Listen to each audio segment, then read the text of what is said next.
Et oui, période estivale, tenue en période d'été, et nouvelle coupe pour votre youtubeur préféré.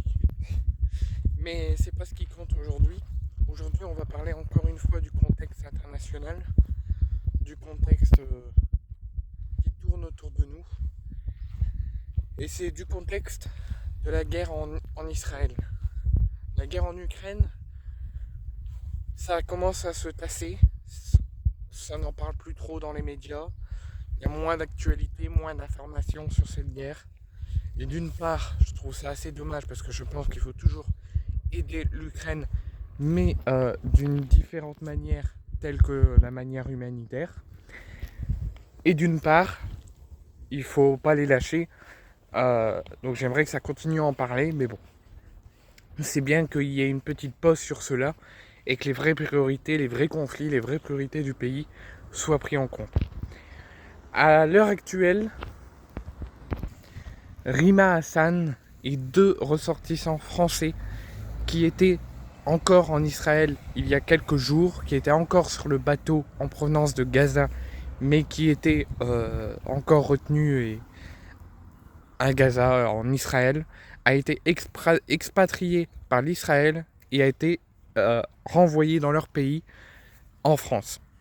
Rima Hassan a rencontré les manifestants, a rencontré ceux qui la soutenaient à la place de la République de Paris hier soir, avec le médecin qui faisait partie des ressortissants français et un autre ressortissant français qui se sont tous présentés aux manifestants et à ceux qui les soutenaient. Surtout les personnes qui étaient dans le bateau, dans la flottille en provenance de France pour aller en Israël, à Gaza, il n'en reste que 2 qui sont encore retenus illégalement en Israël. La grande partie est revenue dans leur pays, dont Rima Hassan, qu'on voulait absolument qu'il ne lui arrive rien, et de même qu'aux ressortissants français, et qui sont tous revenus dans leur pays. Rima Hassan a annoncé hier, devant ceux qui les soutenaient et devant les manifestants, comme quoi elle était très heureuse que la grande totalité soit revenue dans leur pays, qu'elle ait été exclue d'Israël pour venir en France, qu'elle est très heureuse de ce retour. Elle a remercié tout le monde pour son soutien et par contre, elle annonce que dans les prochains jours, dans les prochaines semaines, il y aura toujours un bateau, il y aura un nouveau bateau comme le Flottille qui fera la même chose et qui se dirigera vers Gaza.